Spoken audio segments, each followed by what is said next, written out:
Welcome to Fiction Freaks, the book club you've always wanted to join. We're your hosts, Brandy and Diane, and this episode is Where the Hell You Been, Loca? Because we have been non-existent and we're I back. know. I'm sorry, guys. To all three of you that care.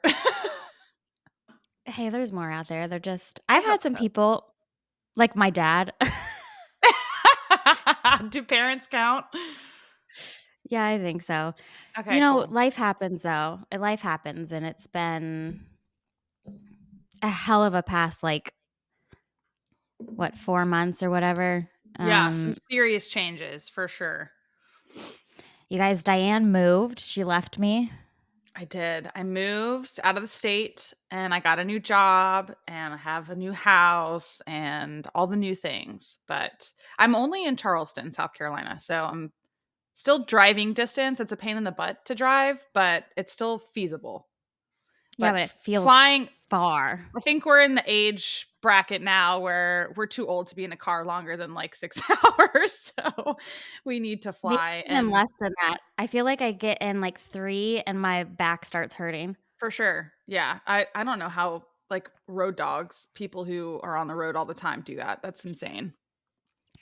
They must have some really good, like, lower back, like, lumbar support pillows. Sure. That's what I'm thinking. Um when I was in Ireland, I did this, like, private tour, and the guy's car had a massager, like, an in-seat massager. Sick. Bro, I was chilling. I was like, Wait, you this had is how one you." or the driver had one? Well, the driver had one too, but he didn't have his, like, while he was driving, but it was in the front passenger seat. Oh, cool. That's Yeah, sweet. yeah. So I'm just like chilling and getting a back massage. It was nice, but feels dangerous. I don't think anybody should be getting a relaxing massage while they're driving. Maybe not. Or at least don't put them in the Teslas that keep blowing up. That would be bad. I to be fair, I think they're a danger. I don't think they should be in any car, at least in the driver's seat, or like only functionable when the car's in park. I don't Yeah. think they should be functionable if you're in drive. And we were driving, and I was just like chilling with this, but I made it out, so it's okay. I don't think I'll ever be rich enough to have a car that has a massager in it. But hey, Yeah, who to be knows? fair, it was a really nice car, but I think they are putting I feel like one day it's just gonna be a standard, thing.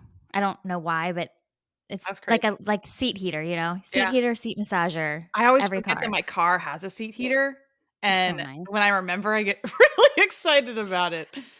I have remote start on my car, and you can set up the settings to be what you want. So I do it so that the seat heater is on, the steering wheel heater is on, and like the temperature. And so when I get in, it's just like a toasty little bubble. It's so nice. That's It's so this is a podcast about cars now. Yeah, yeah, yeah, yeah. Welcome 2024.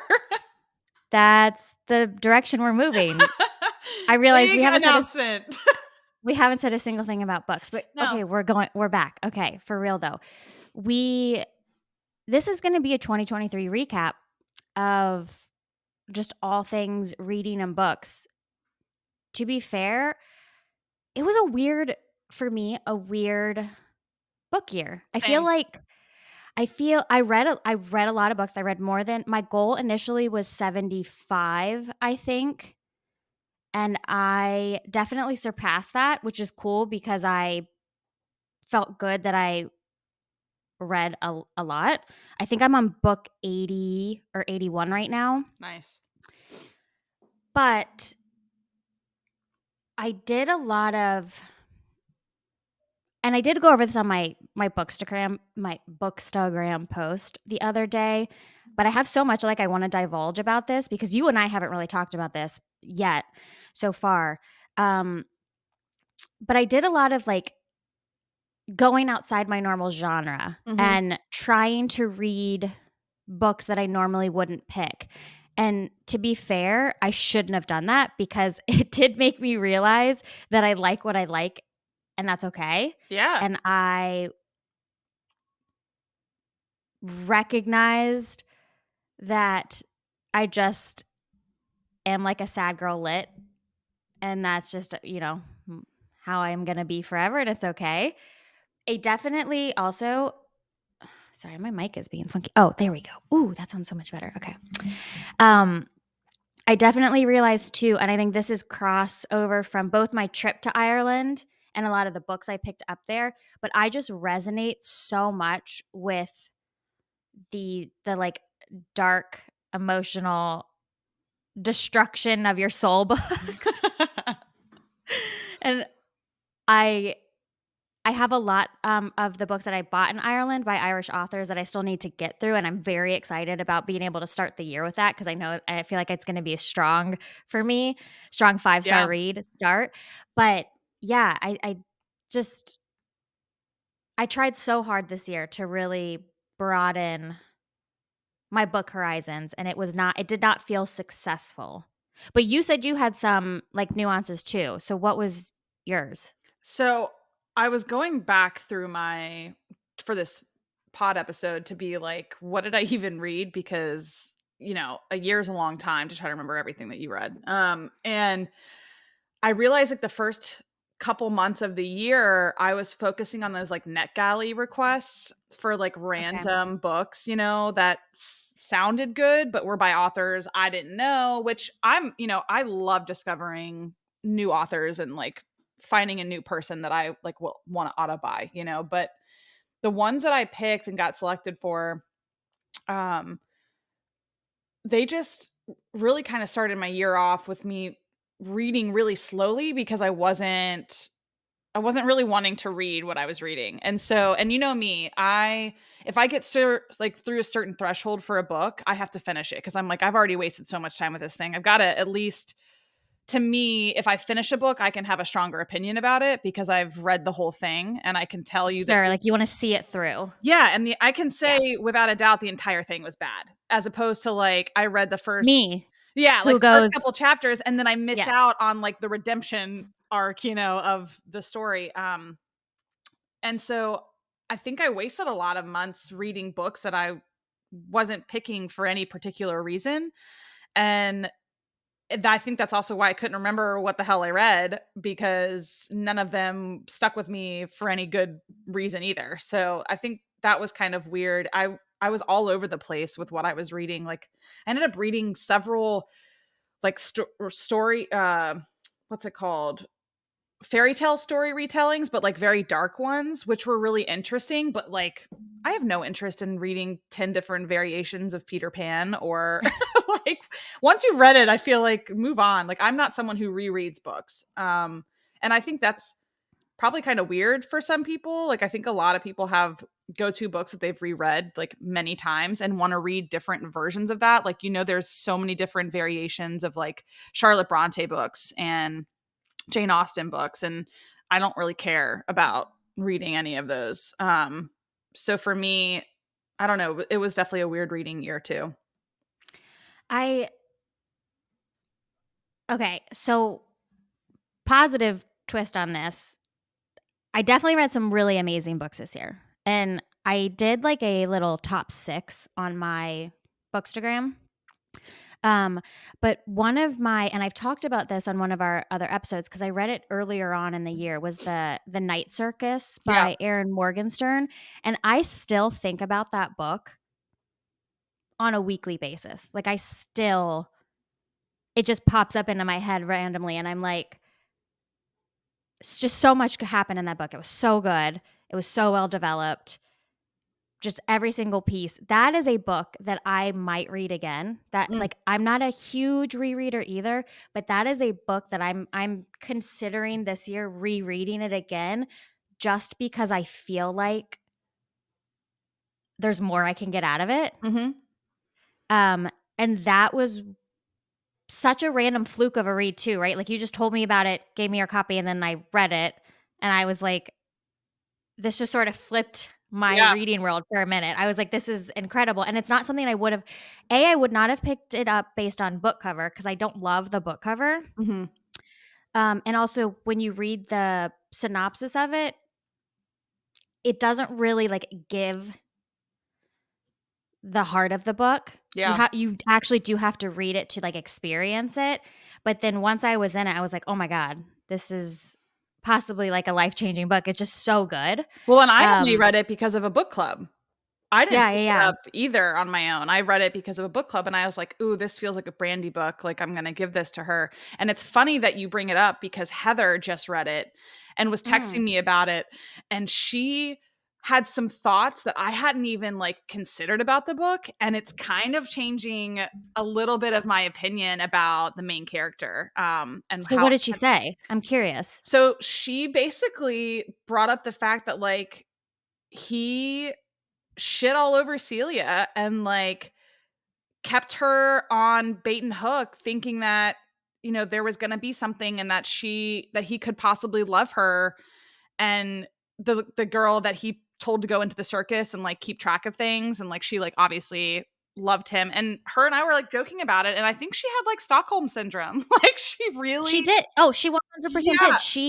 She was he was such a good manipulator. yeah, He manipulated her into saying like, "Look, you have all these talents that you need to use, but you have to use them in this way, yeah. and the only person that can bring that out of you is me." That is, uh, Yeah. manipulation like Well, 101. and the fact and so what her point was I knew all of that from reading the book, but what her point was, it made it harder for her to cheer for his love story later because she didn't Oh. like him. And I was Oh, oh, like, oh, oh. "Oh, that's a really good Oh, I didn't like him point." either. I didn't either, but, like, I still wanted the love story to work out, and for her, she was like, Fair. "I couldn't really cheer that on because I thought he was a jerk." And I was like, "Actually, that makes a lot of sense, and I hadn't really, like, considered it that way." I think I still I agree with those points, and I didn't like him either, but I still wanted it to work out because regardless of the, um the manipulation and narcissistic components of it, Mhm. they really were a good fit. Like, I s yeah. at the heart of it, they were a good fit together, and they both had their fucking problems, right? Like, Dude, she's that's not what I like said. I was like, "They're even both though broken." They both yeah, like, did even that though together. she was sort of coerced into a lot of it, it's not like she was a little princess that came from nothing and was just like no harm no foul. She was bringing her own shit to the table. So I agree, but I also still think that rooting for them at the end was works Mhm. because they kind of deserved each other like in that. I And the shit Yep. that they pulled, they deserved sort of that outcome of being together because who else is going to deal with that bullshit? Nobody but them, Well, and you know. also too, if they and I don't wanna give anything away, but, like, my main concern was what happened to the circus. Like, what Yeah. happens if all these pieces do not fall together and all these people do not play their part? And so for Yeah, yeah, me, yeah. I didn't really care so much about what happened to them as a couple. I was like, the circus and, like, The what's big gonna picture. totally. Yeah, that book, I would love everybody to read that because it was definitely top 6. I only gave 6 books, 8 books this year out of 80 5 stars. And I'm typically like a hard rater anyways, but Night Circus was definitely for me like a 5 out of 5 and I loved it. And that was so when I was talking about sort of how I reached beyond my normal genres, what's interesting is that 3 of my top 6 this year were actually not my normal reads. Okay. And so to caveat the fact that, like, I learned I really shouldn't reach out too much, there are exceptions always. Like, that it's sort of that can't be a hard and fast statement. There's always a little bit of an exception. But that The Night Circus, and then another book that I've talked about on here too, but Such Sharp Teeth by Rachel Harrison Mhm. was so good and so random and weird. It's about a woman turning into a werewolf, and it's like horror comedy, and Mhm. got a little bit of gore in it, and it's not something I would ever think to pick. And Rachel Harrison is now one of my favorite authors because it's actually audibly laugh out loud funny. Like, I love I that. was actually chuckling. The writing is super sharp and witty. I want to be friends with the author and the characters in the book. I loved everything in it. And that was one of the books where I was like, "Oh, maybe I should read more like this. And then I tried to read another one like it, and I was like, ugh, let me roll it back. um, but yeah, so like I don't know, those 2 books I want to highlight because they're so different than my normal stuff, Mhm. but I feel like they're exceptions to sort of the grander, Yeah. like, picture, like, I don't know, like, they worked for me, but they they made me think I could read more Sure. in those genres, and I felt tricked a little bit. Well, it's But that interesting that you say you only had a handful of five-star ratings, because when I went back and looked, I only had 3 from the whole Yeah, but year. you tend I feel like you tend to be in in general a more, like, middle of s like, middle ground rater, right? Yeah. Like, where I'm usually either a 1 or a 5, like, I'm, like, Sure, very true. black or white, and you sort of are middle of the you have a lot of gray area with the books that you read because you're able to I think you do this thing, which is a very good quality of, like, even if you didn't like the book, you will pick out the positive and you'll go, "This part was so good that I'm gonna up the Mhm. rating of it," where I'm like, "Meh, nah." So, it doesn't necessarily surprise me that you only had 3 because I bet your 3 and 4s were the majority Yeah, of your so books. my Yeah. 3s are I was listening to someone talk about this on another podcast where 3s don't mean the book is bad. 3s mean the book is actually good. It's just it's not something that I'm going to think about and talk about for the rest of my life, right? My 5s are very, like, these are top all-time books of all time, and I there's nothing that anyone can say about that book that will sway me to change my rating. And then 4s are books that I would recommend to anyone, but they're not necessarily the best books I've ever read. But I was shocked because, I mean, I feel like I read so far fit because I always hate that the recaps too are like not actually at the end of the year. So like you don't even like there's still books that we're reading that will be technically in this year that we could always talk about later. But I was still surprised that seemed pretty low to me. But again, like I said, this was a weird reading year. Like I don't have a lot of books that I was like, holy shit, this was really impactful and I want to talk about this book, scream it from the mountaintops to everybody. I don't really have a lot of those, which is kind of a bummer, but last year was a very good reading year, so maybe that's why I'd have to like ebb and flow. Yeah, I mean, so when we get to sort of our next year goals, I have some comments on that, on what you Mhm. just said, but we'll get to that because I don't wanna jump ahead because I feel like that's gonna turn into sort of a little deep dive, Okay. to be fair. But, okay, my other top reads. So, you have heard me not I won't shut up about this, but Sally Rooney, Normal People, I am a super fan. You can't say shit to me about Sally Rooney or about Normal People. You do, you're dead to me. Out, done.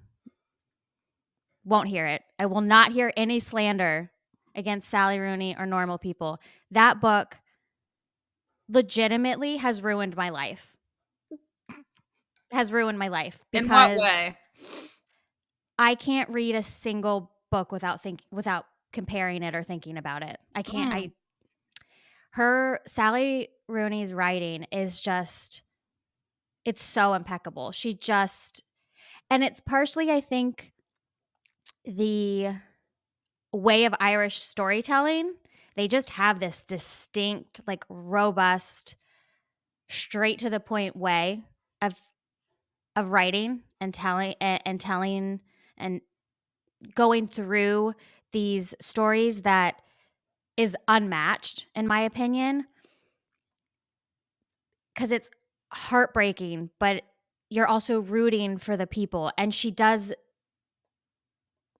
is a great example of showing, not telling.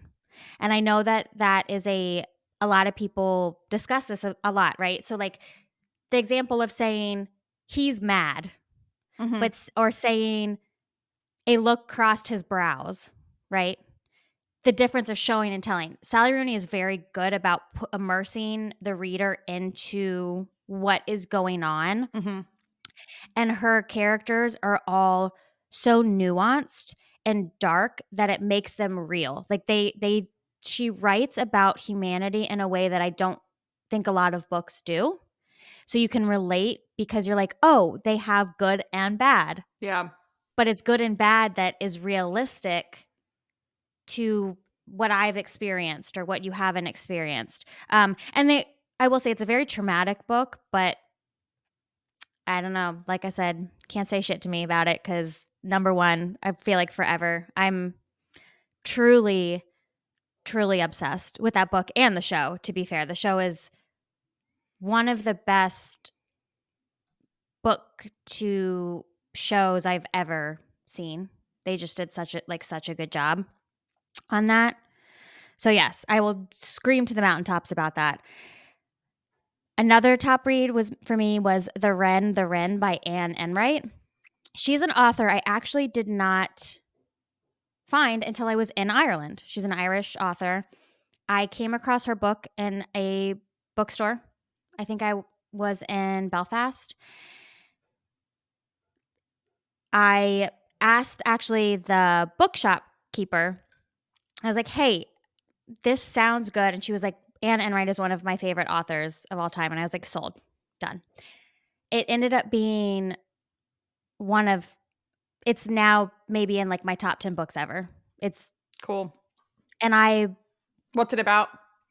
well, so like halfway through the book, actually, I went to a bookstore and bought a copy for Kate, and I texted her and I was like, "This, I have to get you a copy of this book. It's so good."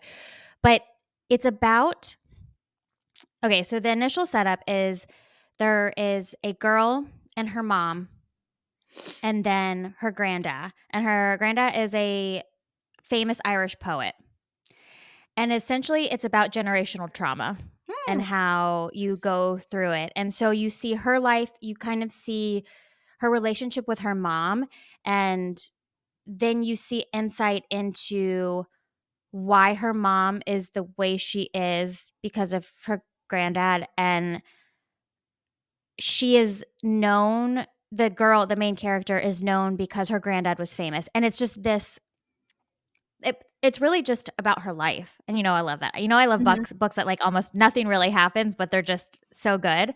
They feel real, like you can understand and kind of it's so linear. Like, I feel like when you read books about everyday life, that's the kind of book that if it can be written well, it's you can't make it better, if that makes sense. Like, if you can make me feel like I could experience this and this is what could happen to me in everyday life, I think that that's really, really cool and profound. Yes. And I think also the thing is that I was reading it while in Ireland, Mhm. and all the places she mentioned I had been to. Yeah. And so I was able to actually put the book to physical locations because I was there and I was walking around and I was seeing these places that are like described in the book. And so that was really nice. But it, it's just about abandonment and like love and lust and betrayal and all the things that happen and how trauma follows you and how it affects every part of your life. But her writing is just so beautiful, just so beautiful. And the prose, I actually had to stop sometimes and just be like, how do people do this? I was like, Mhm. how do people just naturally seep out this kind of like talent? It's just insane to me. That I loved that book so much. It's actually another book that I have considered rereading, and I don't know, but I might reread it just because I want to re-experience it. And then, okay, another book, also Irish. There's a trend. Um, Dennis Lehane's Small Mercies Mm. was another really great book that I read this year, and I would also highly, highly recommend it. Um, I think he's Irish, actually. I might be lying on that, but it's about this mom. She's a Southie, so she's in South Boston, and in the housing projects in the 70s, her son, something happens with him. I can't, if I give that away, it sort of like just leads into the rest of the story. But it's really about the mom trying to get justice for her son and all the lengths that she'll go to. But the way that it's written and just like the story in general, it's super intense and riveting. But I loved it, and I really connected with all of the characters. And I think the author did a great, job of the character building in general. It was such a good book, and I thought about it a lot after, and I still think about it once in a while. And I also found a signed copy at the bookstore when I first bought it, which was really, really cool. And I was very pleasantly surprised about that, because that's always a gem to be like, oh, look, I love this book Mhm. and there's a signed copy and it wasn't that expensive. I was like, this is super cool. I'm looking, hold on though, because I think I just misspoke about something and I just want to make sure. I lied. Dennis Lehane is an American author. Oh, he wrote Mystic River. Didn't know that. Oh, and also Shutter Island. Oh, interesting. I didn't know that. Cool. Well, I misspoke. Apologies, but here's the correction. And also didn't realize he wrote all those other great books slash turned into movies. He must be loaded. I'm sure.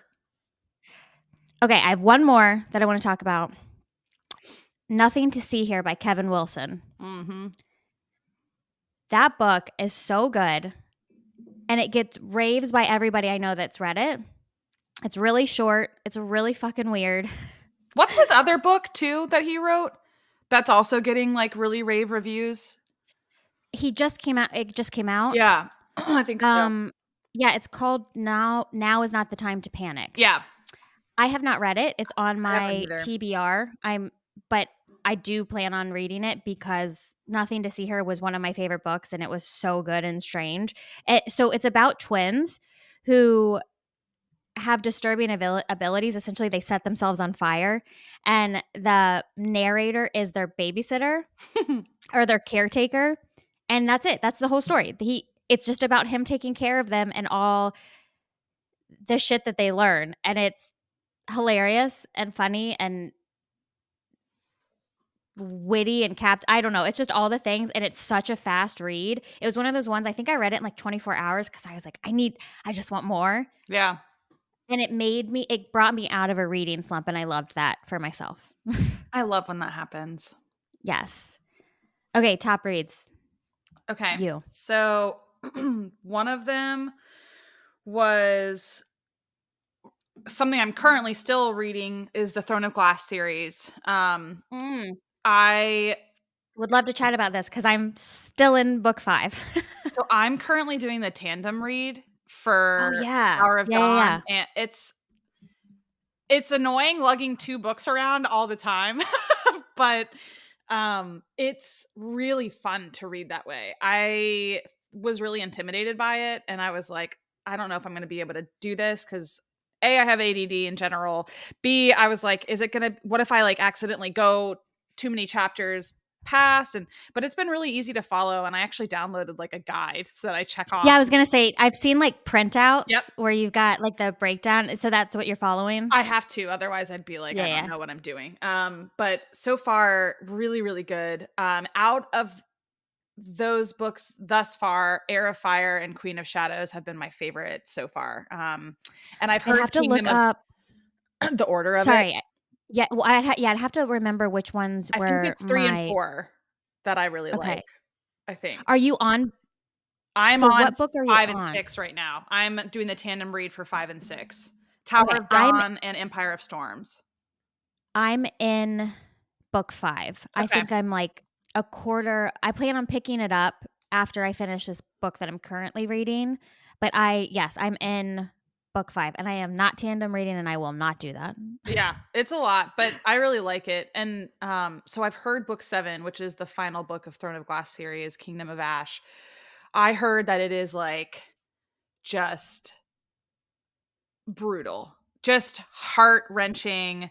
You are just like, what the hell, Sarah J Maas? Like, why would you do this? And Kayleen's currently reading it, and she just texted me last night and was like, dude, you need to tell me when you get to page XYZ. Like, I need to talk to you. She's like, this is going to fuck you up. And I was like, great. Can't wait. Okay, So I'm so I'm excited. looking at my reviews, and book 2, I gave a really good rating, and I remember why now, and then book 4, Yeah. I really liked book 4. And book 4, I kinda hinted about this when we last talked, but you were still reading, so I didn't, like, drop it. But Manon, I love her. God, Manon's such a good the arc of Manon, Hmm. I could talk about that for days because I don't think people like, as you know, I didn't love, ACOTAR, Yeah. just was not my favorite, but Throne of Glass for me has hit where ACOTAR did not, and Manon's character, Manon's arc made me go, "Oh, okay, Sarah J Maas. I get it now." Yeah. Her like, the way that she did that across the few books that she did, sorry, dogs, was like, "Oh, I get it." It, like, clicked for me, like, her brain and, like, how, like, she is such a good author, and so I'm actually I think that's sort of what's keeping me going is because I need to know more about, like, Manon's storyline and Yeah. what continues to happen with her. She's definitely my favorite of the whole series. I love her so much. Did you read Crescent City yet? No, it's Okay. still it's still just on my Kindle. I That's just okay. If you like haven't had Manon, time. you're really gonna like the main character in Crescent City. So far, still Crescent City is my favorite series out of all of them. Okay. Okay. Bryce is the main character, and it's a essentially a redemption arc. She's just this person that none of us would want to be friends with, really. And then she just becomes so much more, and I just love that series. And I'm so excited because the third one comes out in January. So I'm trying to finish Throne of Glass Yeah, before yeah, that third book drops. But so Throne of Glass so far has been just a really entertaining read. And it's something that has like, I mean, these books they're heavy. hefty. Yeah, they're Heavy. they're Yeah, really yeah. hefty. And something about her writing an 800-page book just seems like nothing to me. And if anyone can do that, that's impressive. I mean, I did read 1 to 4 back to back, Yeah. and then I think I needed, like, a fantasy break. I was just in that where I was like, "I am not sad. I need something sad." I'm not, well, you apparently you're going to be really fucking sad after book 7 of Throne of Glass. So Well, I gotta get yeah, I'm scared. as soon as I finish the book that I am currently reading and I'm almost done, I will be with you because I'm gonna jump back into 5, and then I'm just gonna crush 6 and 7. So I'm Yeah. just gonna put my mind to it, and I'm not gonna pick up any other book no matter if I want to. Well, I look forward to us talking about this in Yeah. future episodes. Yes. Um, my second book is Lady Tan's Circle of Women by Lisa C. She's such a great author. Dude, I listened to this too. So for me to Okay. have a top read as an audiobook and it be a fiction book, like cuz most of my audios are nonfiction. Mhm. It was so good, and this was a book club pick for me and my girlfriend Megan back in Virginia Beach. I it was not on my radar. I had known about the author because of that book that you read about Under The the Island of Sea Sea. Women. Yeah, Sea Women. So I knew that the writing was going to be good, but Yeah. her storytelling, especially from Chef's kiss, like right? eons ago, dynasties in China, Mhm. I learned so much, and I Mhm. love a historical fiction novel. So the fact that this Yes. was like historical fiction, but like women's fic, but also like just really elegant writing, it was very, She's one very of good. those She's a little bit under the radar. I don't think people recognize how fucking good of an author she is. Did you ever read Island of Sea Women? Not yet, but it's on. I Okay, own it. get it. I mean, read it, because if you liked that one, the circle one, Island of Sea, oh, it's so good. I It's just can't. so good. It's That so good. she might become an auto buy author for me because I really, if I like this other one too, An I'll auto start what? auto buy where you just buy the book Oh, oh, because oh, oh. In my head, I went autobiography, and I was like, "What are you talking about?" I mean that too. Um, but so this book is about essentially, and I don't want to. I need to look up the time period, but it's based I on got you. While you're talking about this, I got you. perfect. It is about women in China during like a particular dynasty, and I'll have to figure out the time period about their lives. And It's 15th century China. okay, it's about essentially a myriad of like how these women, whether you're born in wealthy families or you are born of, you know, basically poverty and nothing, what their parallel lives look like. And it's about two best friends, two people that become friends through their families, but they're in very different class systems and they have different means in life and what happens to them. And it's really, really interesting because the women are the lower class citizen is a midwife, and the wealthier class lady, she comes from a line of female physicians, but female physicians were not regarded the same way that male physicians were in 15th century China, and what that actually entails and what that looks like. And of course, it's like Chinese herbal medicine and Mhm. different like forms of medicinary that we see like now. It was just fascinating. The amount of research that she had to do to write that book. And she based all of this off of finding diaries, like medicinal diaries from this woman back in like 15th century China, and then created this entire pipeline based on this lady's diaries. It's very good. You would really like it. You should definitely read Island of Sea Women, because it's same thing. It focuses on another historical portion of Chinese history and things I never knew or never would have Yeah. even thought to research. And then afterwards, I was like, oh my God, mind blown. Yeah, it was so good. And then my third pick and final pick was the first book I read in 2023, which is Fellowship Point, which we both read for book club. I actually didn't read it. Oh, I didn't know that. I oh, did you hear that puberty voice crack just then? Okay. I I couldn't get into it. I know, and it was a slow, and I know how you feel about slow starts. It the writing though. I So know. it's by Alice Elliott Dark. I have not read anything else by her, I don't think. Um, the writing, like it's about family drama, which you love.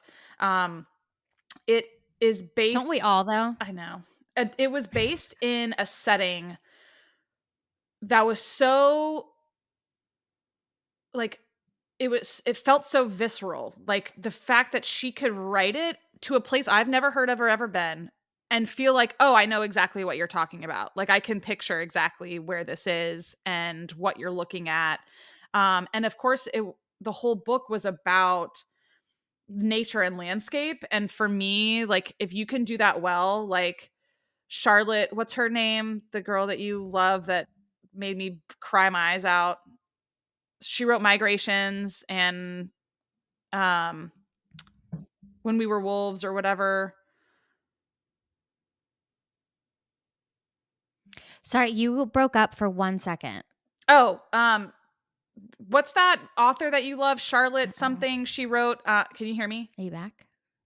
Hi. Hello? You like froze for a second. I can see you perfectly. Can you hear me? What is going on? Yeah, you were just lagging. You're lagging. Can you hear and see me? Cuz Yes, but you're blurry right now. I think it just your connection looks like My it is connection's coming fi back now. my connection hasn't I haven't lost connection. You, like, completely froze, but now it's That's coming weird. back.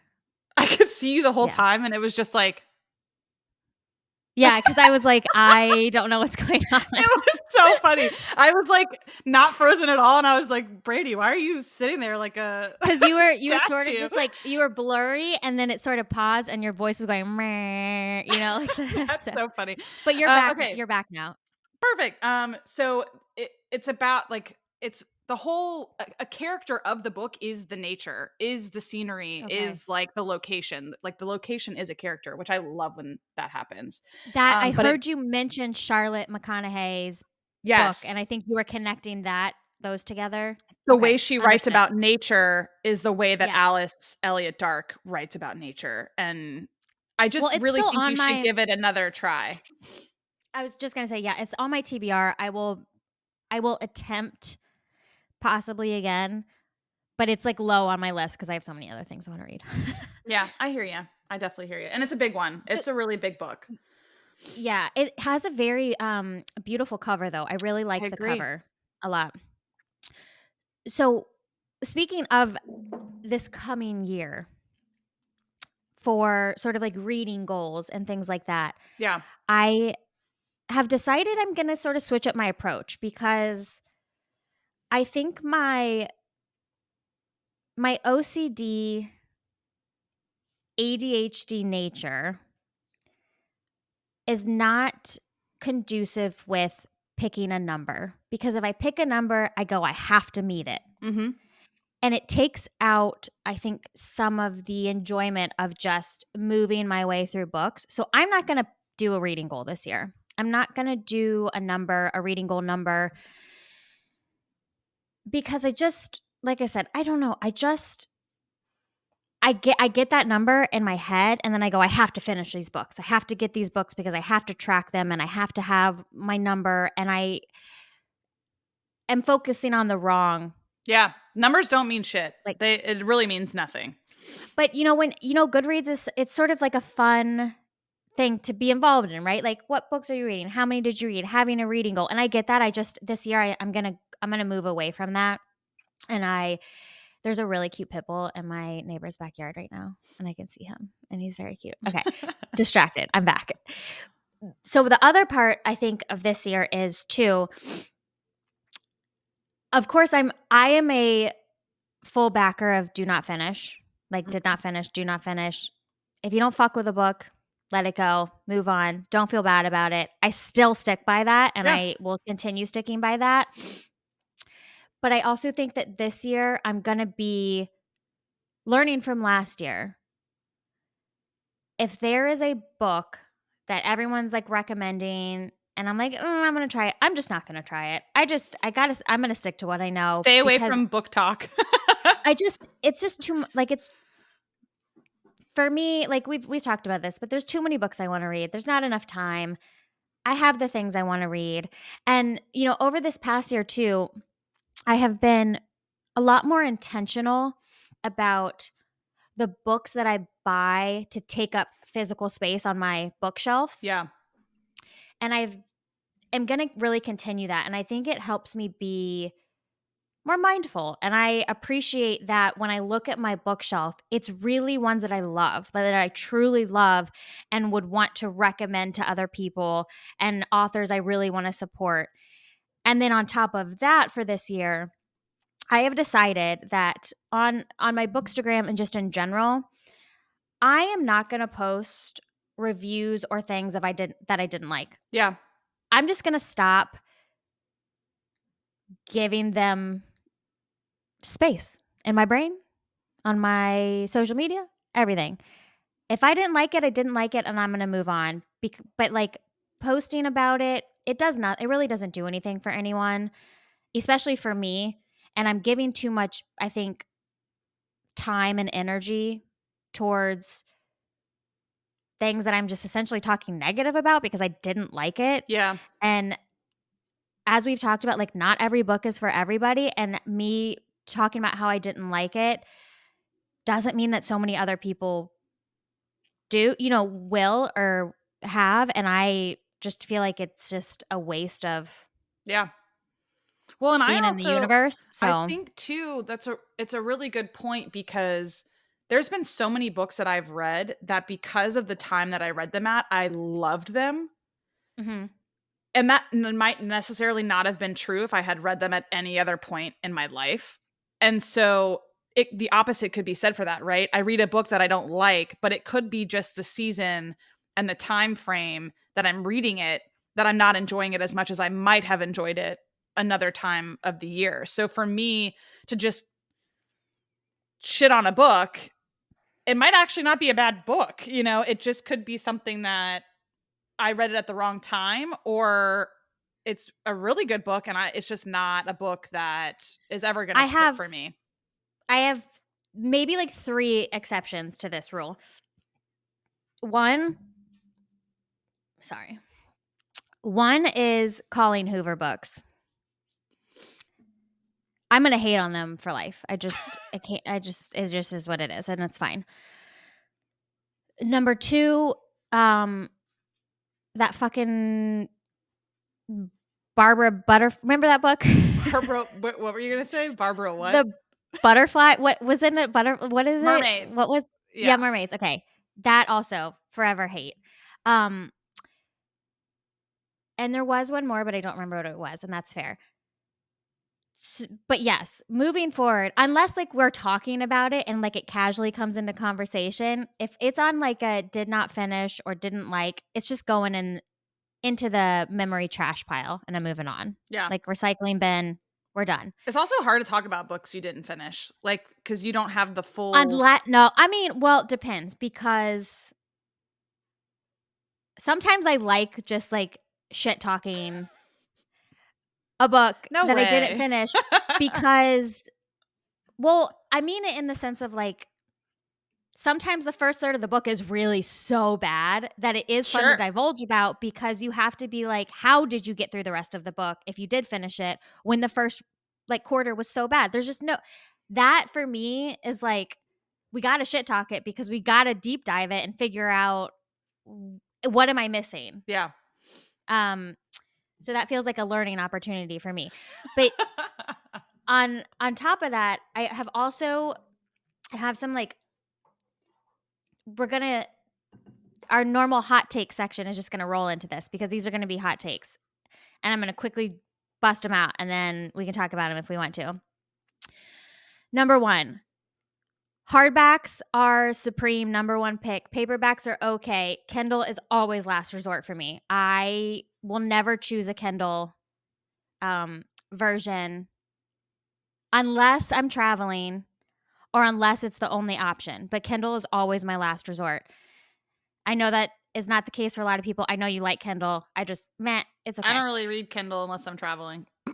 Yeah, I can't fuck with audiobooks. I keep trying and I keep not being able to get into it unless it's a book that sounds almost like a podcast. I am listening to a book right now about trauma and healing from trauma, and I really like it, but it's because it's like a factual deep See, dive. that's what I'm saying, nonfiction books, audiobook is like an But even awesome. memoirs, I have a really hard time with memoirs too. So Mm, I've recognized that for me, audiobooks, I got to stick to what I like.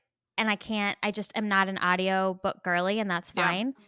Speaking of being a girly on a squad, not a smut squad member, can't do it. I've tried. I did try this year. I did try your Zodiac Academy. You did? I Wait, you tried didn't it. tell me. It's because I didn't, I couldn't. I couldn't even, like, it just wasn't for me. I think it's like that this sort of goes into this happens in ACOTAR and Throne of Glass too, and even the Fourth Wing series, which I really did like. Would love to talk about that once you read it. But there is this very fine line between, like, romantasy, right? Yeah. And then a fantasy book that has romance in it. Mhm.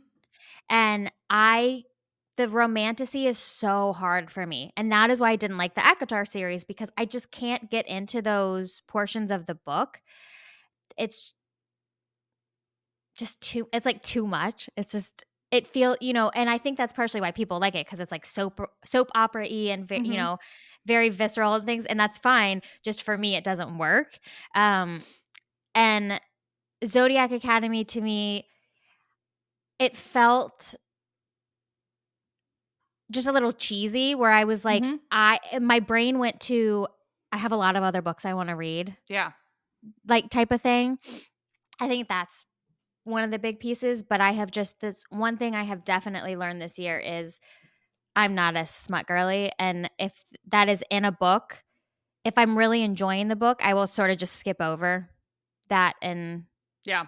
unless I think it brings something to the storyline, and that's why I do wanna talk about, um, the Fourth Wing duology that I think is turning into a trilogy actually, when you get through it because there is small portions of smuttiness, but I didn't hate it, Yeah. Well, and it's I only like smut if the book is plot driven. Like if smut is the plot, I'm not into it. If the book has other elements and smut just happens to be one of them, I will enjoy it and read it. But I don't want to just listen or read about people boning each other and then there's just nothing else to the story. That's not it's just not for me. yeah, I don't even think like I just feel like all the ones that I have read that even if they have the plot, like ACOTAR and stuff, the smut scenes just took so much from the book for me. It's just a turn off. It just was like pages. It was like pages Yeah. and pages of it and chapters where I'm like, "Dog, we got it." Like, we got it the first pa you coulda just given us, like, a little paragraph and then, like, moved on, but it turned into pages, and I'm like, Dude, I was listening to Love Hypothesis on audio and it was like this like cutesy rom-com whatever and then all of a sudden this "Does it sex get scene dirty?" oh my goodness. And I was like literally it was like loud in my car. I had to Yeah. turn my dial down because I'm sitting in traffic and I'm like, can anyone hear what I'm listening to right now? It came so out of left field. It was so dirty compared and I was like, Allie Hazelwood, I mean, good on you, girl. You must have had some interesting experiences in your life to be able to write this so detailed. Good for you. You did it really Or she's well. or she's on Pornhub a lot because I mean, maybe, but I could not believe it. And it totally changed the book for me. And I was like, where the heck did this come from? And then they had a bonus chapter from the male's point of view, but I didn't know what the bonus chapter was about of that same sex scene. And I was like, I why? I no idea. I literally don't even understand it. And so now I'm like, are all of Allie Hazelwood's books does she just randomly hit you with this like a smut scene you weren't expecting and it just comes out of nowhere? Now I'm like scared to like listen listen to any of her other books. It was truly outrageous. And I'm like sweating thinking about it because it was just Nice. no, not in an uncomfy way. Oh my Um, gosh. okay, so for the coming year, what goals, non-goals, changes, Yeah. things, what do you got? Okay, I have a plan. And for all our video listeners, this shelf right here is all to be read books, okay? My goal is to actually read all of them before I before I physically buy another book that isn't already something I've pre-ordered. If it's something like the Third Crescent City, if it's something I've already pre-ordered, that's fine. I've already spent that money. It's come Sure. and gone. But I already have my library card now in my new city, which I'm very excited about. And so my goal is any new books that I hear about that I want to read that isn't on this shelf, I'm going to go to the library, read it that way. And then if I really, really love it, I'll buy it to add to my collection. And if I don't, Mhm. no harm, no foul. I didn't actually pay for it. So that is one of my big, big goals. My other goal is to kind of do a little bit about what you're talking about, which is to kind of clear out my bookshelf with books that I wouldn't want to physically loan to someone because that's why I still have these. I love looking at them, but it's for people to be able to borrow. So Mhm. if it's not something that I want someone reading or like something I wouldn't recommend, I'm going to go to like a trade a book and sell it essentially for books that I do want to own and let people read that are on my bookshelf. Yeah. So those are my two goals. I love the idea that you had about not having a number in mind, because you can still track things on Goodreads without Yeah. doing the Yeah. reading thing. I don't really care about, I mean, I love meeting my goal. I don't really care about it, but it is something that's kind of like in the back of your mind all the time. And I think too, like the goal is to read good books. It's not to read a certain amount of books. So Yeah. I Yeah. definitely resonate with your goal. And I think that's a good one to have for sure. I think also another part of that is that I don't think I'm going to do star ratings anymore either Hot because take. there's when I'm thinking when I'm thinking back about a book, and especially when I'm sort of looking at the my own setup of what I consider a 1 star, a 2 star, a 3 star, et cetera, and so forth. It's all kind of fucking arbitrary, right? Dude, Like it it doesn't. changes. Yeah. Yeah, and I feel like putting a heavy set star on it doesn't really provide much to it because, like you said, a 3 star sounds bad in Mhm. theory, but a 3 star is a still a good read. Yeah. It's just it's a good book. I read it. I enjoyed it. The end. Here we go. Exactly. Yeah. So I think this year with on the same thread of like I'm not going to give more brain space to books I didn't like. I'm not going to really track a number because I don't want to focus on that aspect of it. I think I'm not going to do star ratings anymore and I'm just going to, give an honest like review. Like this is what it's about. This is how I felt reading it and going through it and I would recommend it or I would not recommend it and if I recommend it, who would I recommend it to kind of thing. And I want to put sort of sometimes like when you're in the book talk bookstagram world as we are, it becomes very like business oriented, right? Where I Mhm. feel like I have to make a post. I have to review it. I have to put a star on it. I've got to get it out.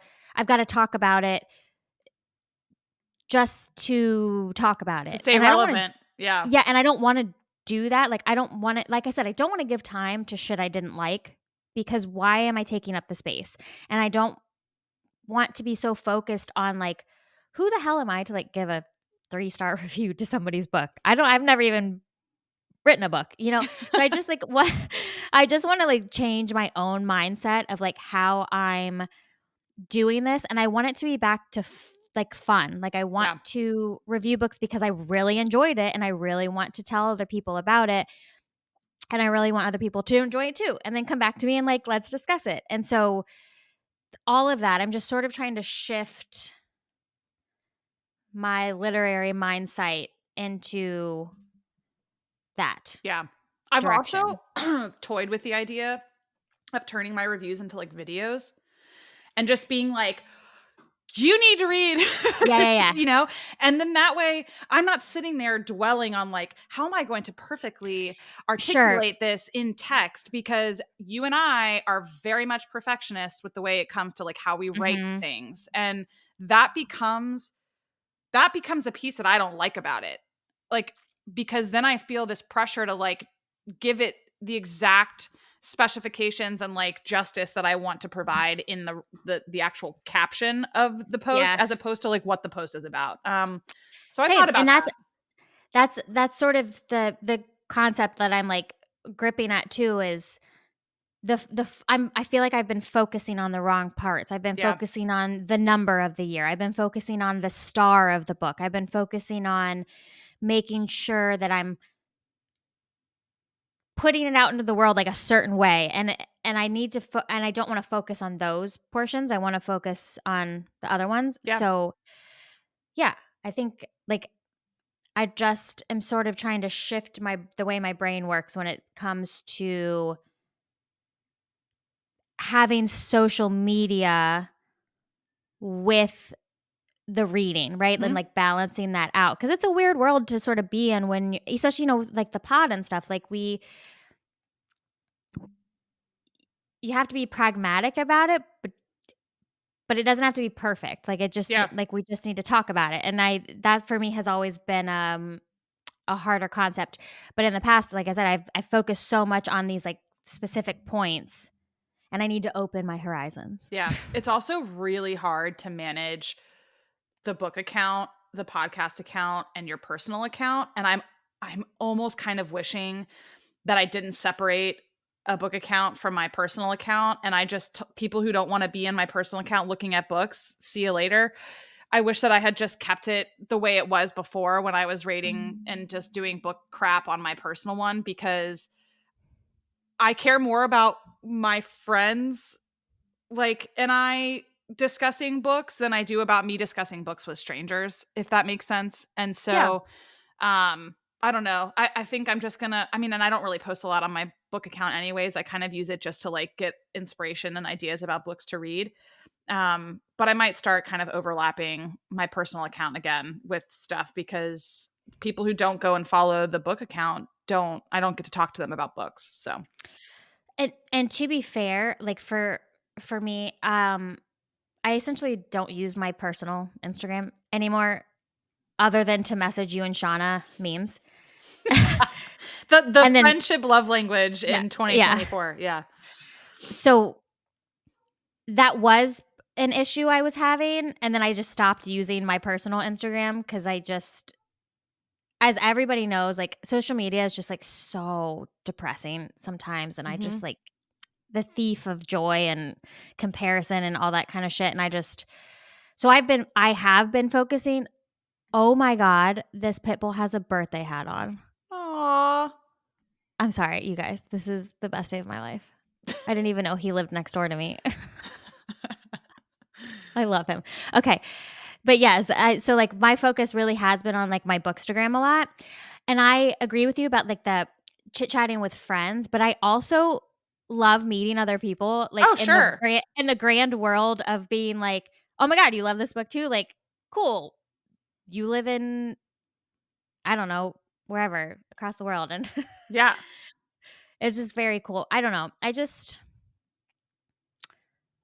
I want it to feel less like a job. totally. Yes. And, like, more just enjoyment, and so that's my ultimate goal, I think, of, like, is I'm not reading stuff to post about it, I'm reading stuff to nag on it or anything, I'm just reading just to read again like it used to be. Mhm.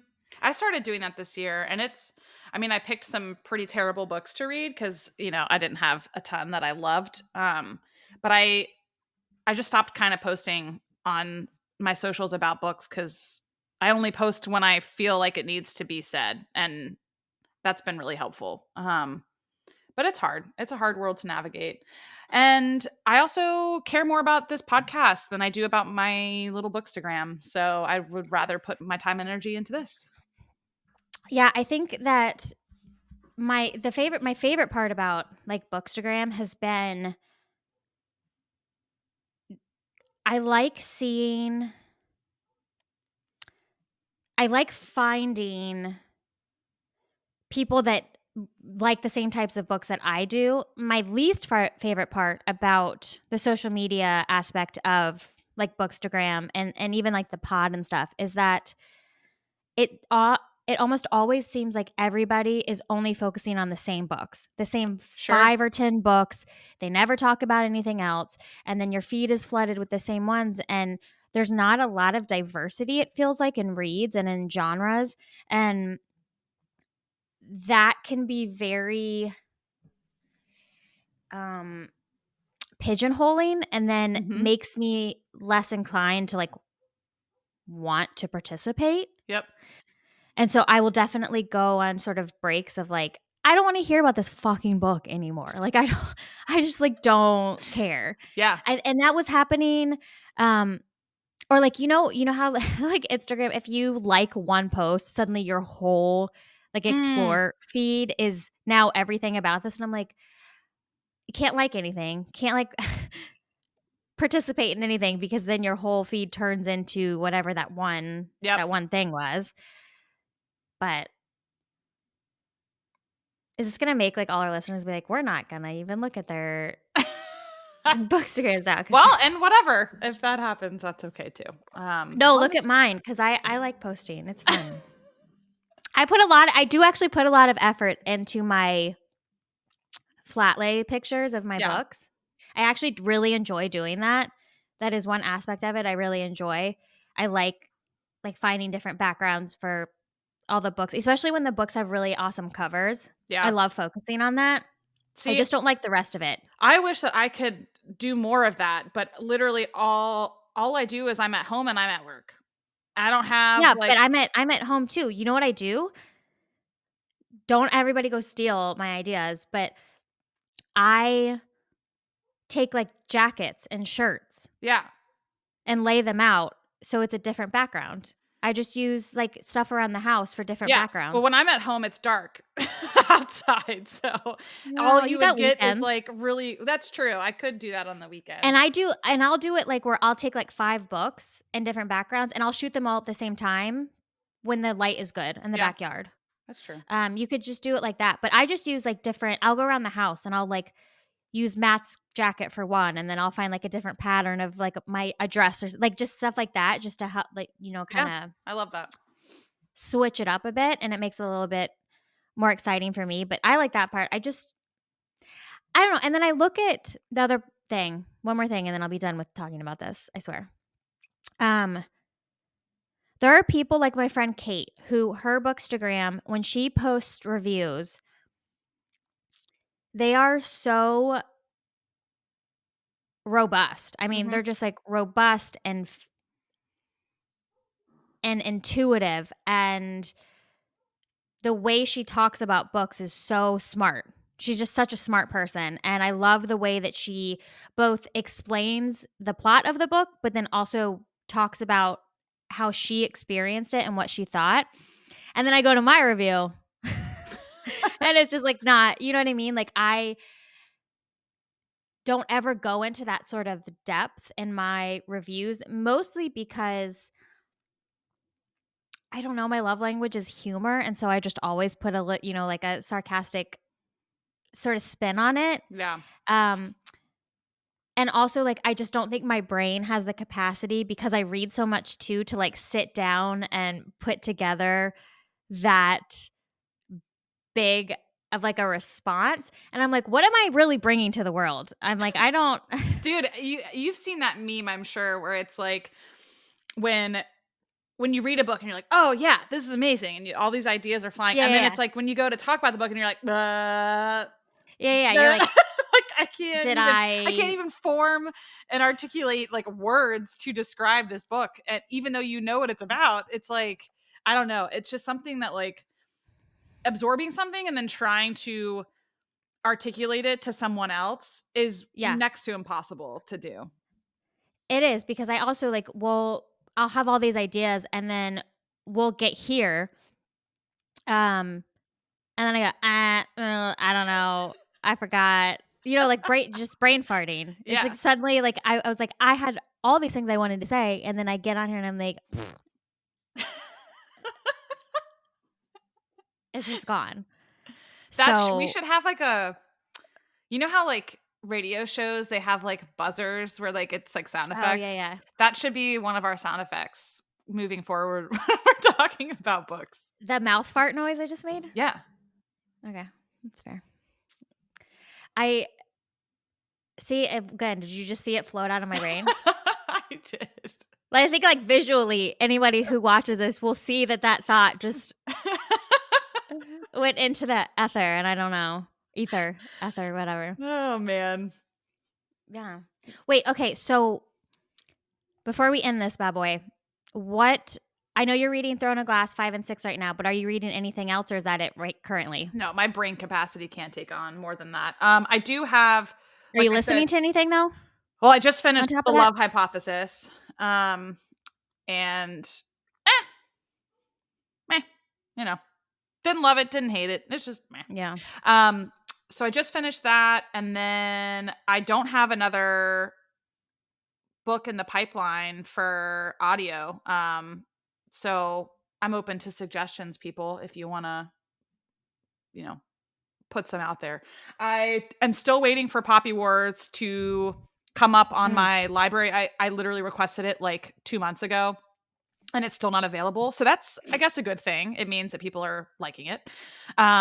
So I'm waiting for that. So that'll be the next series I think that I read after Throne of Glass, if that ever becomes available. okay. What are you reading? I well, I'm listening to The Body Keeps the Score: Brain, Mind, and Body and the Healing of Trauma by Bessel van der Kolk. I told you about this book. Yep. It's triggering, but it's very good. Hold on. Dee Dee's sorry, dogs. Okay.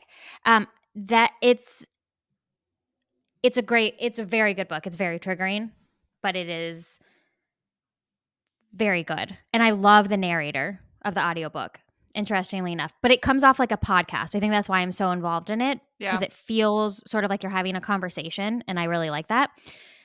I just started a book called Close to Home by Michael McGee, another book that I got in Ireland. I am almost done with that.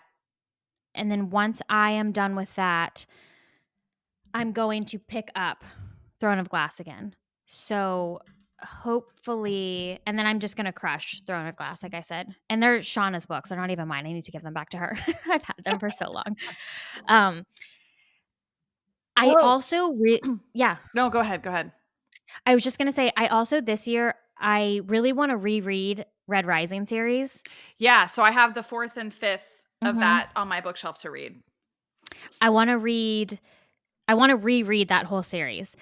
Two of my friends, Coy and Sarah, are listening to it audiobook and just finished, I think, maybe the second book, I don't remember exactly, and said the audiobook was really amazing of that. Yeah. And I The have to only imagine it was good because the books are so that series is amazing. So the only people I know that have read that series, which is Matt Schmucker, Gribben, and Sierra, they've all listened to it and said it's Oh. so good on audio. But I already own them, and I really liked reading the first three, so I'm just gonna read the last two. Yeah. But yeah, I'm And excited. I read yours. You gave me your copies and I read Yep. them. So they were very good. I'm actually that is a series I'm now gonna buy for myself. And the And last because book I of that series just came out. mhm. So I want a copy. I want my own copies of the Yeah. series. So I'm gonna buy them, and then I think I'm gonna reread them just because I want to, because they're so good. Cool. Well, then we can That's gonna chat about happen this that year. too. Yeah. And then future for the podcast, we are going to start introducing guest episodes this year, which will be really, really fun. We're going to have a mix of like friends, strangers, podcast hosts, hopefully authors, all kinds of stuff. So that'll be really neat to do moving forward.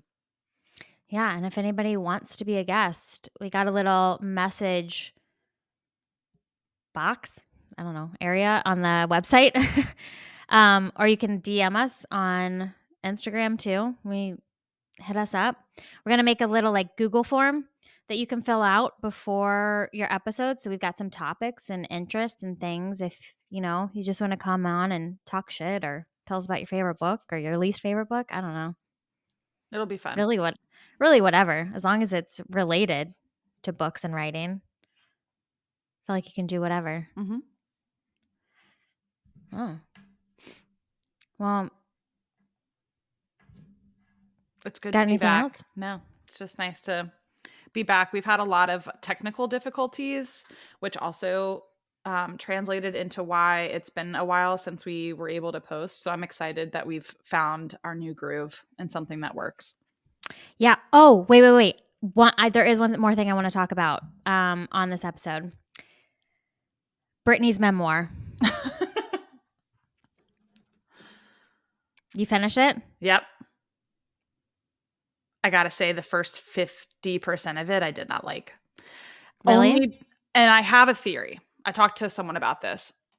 Okay. It was the first half of the book, I felt like I was reading something written by a child. Um, and but hold Because on. she is a child. That's exactly what I was gonna say is her trauma has been people treating her like she is a child her entire life. And She is a child that mentally. I think that her her speech and her vocabulary and everything that she does is childlike because of that. And then Mhm. the last 50% of the book, it kind of switched and she became much more articulate about describing her feelings and the things that were happening to her and the trauma that came out of that. And that to me was way more interesting. And it, I think it also progressed because with the first half of the book, she's talking about herself as a kid, right? And then the second half is what happened to her as an adult and is still continuing to happen. And that to me was so sad.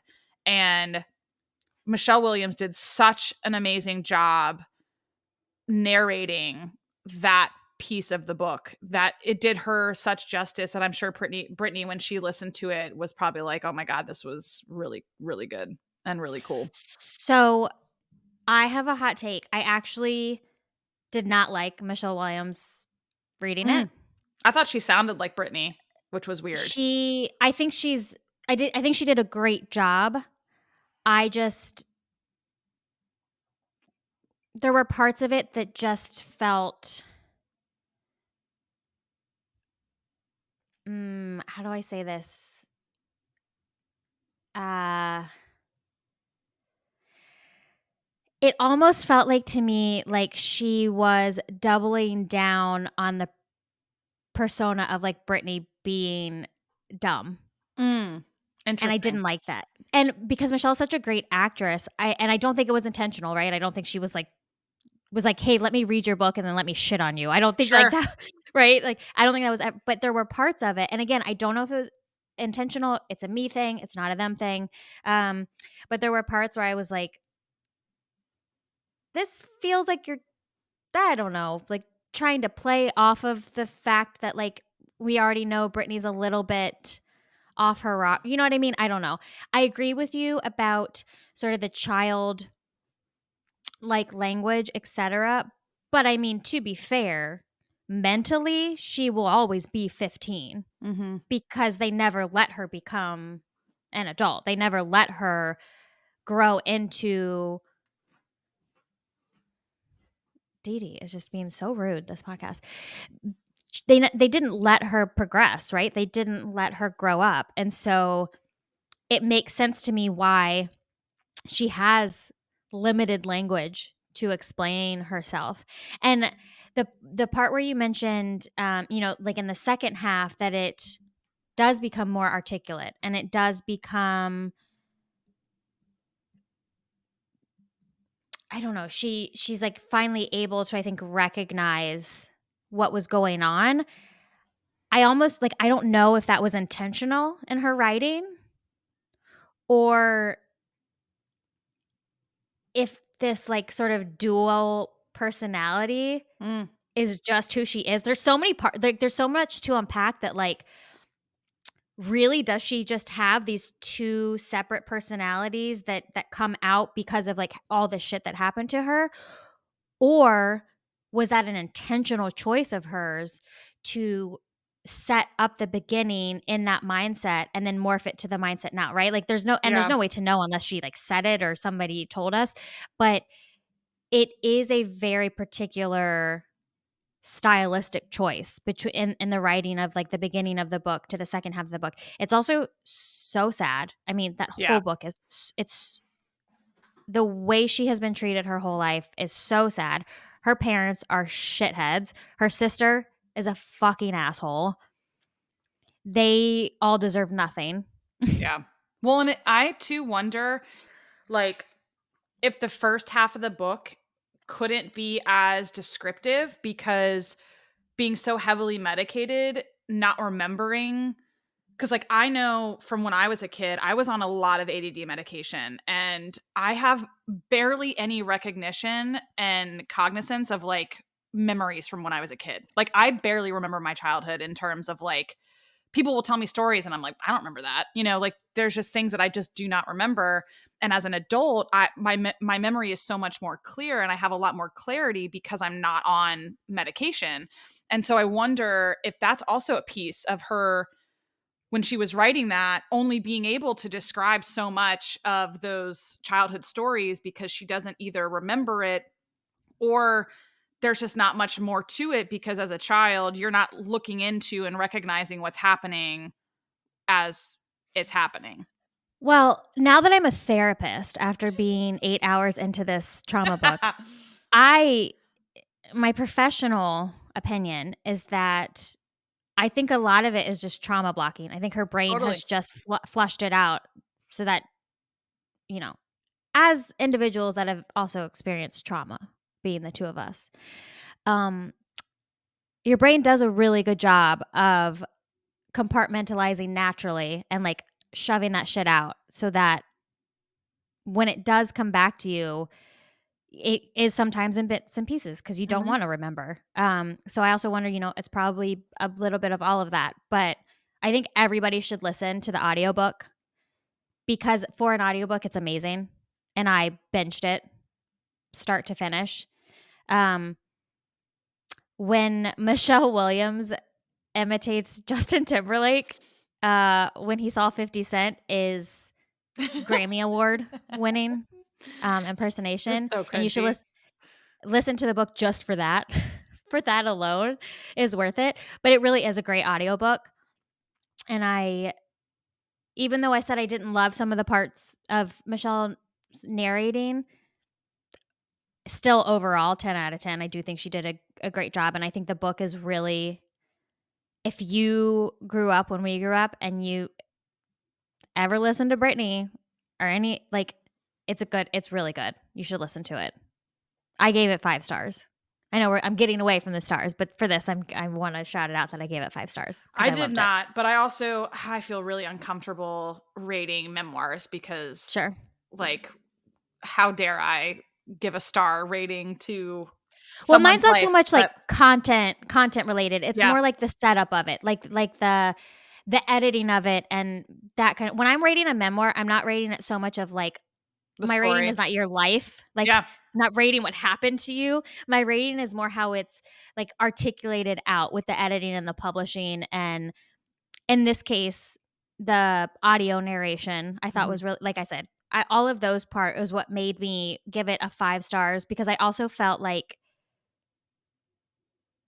there was there was good fluidity through it, and I feel like the story didn't jump around a lot. Like you could follow it completely. That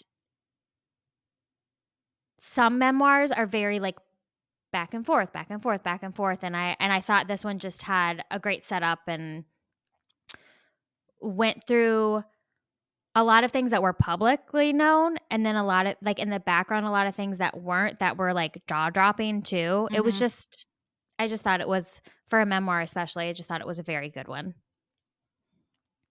So okay, but that was I had to talk about that because my book club, everybody's either right now like reading it, listening to it, or just listen to it, and it's a hot topic, Oh, I bet.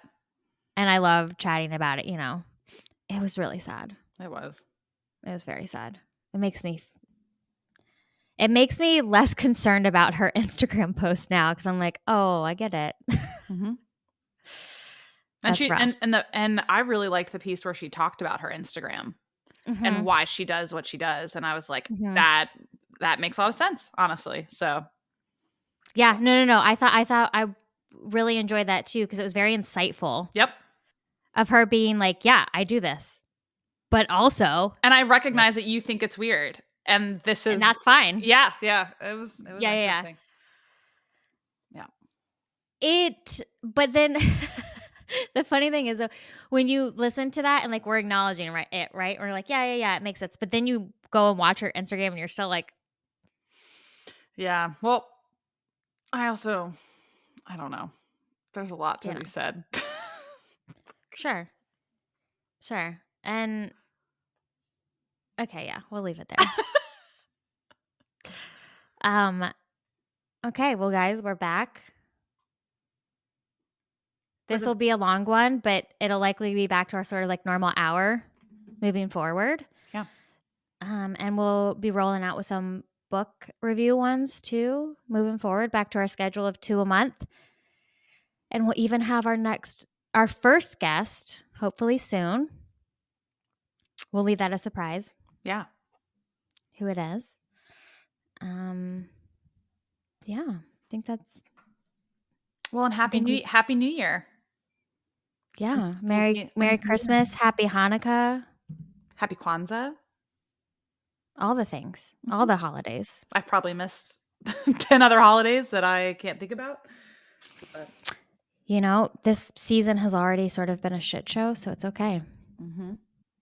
I feel like my brain is mush, to be honest.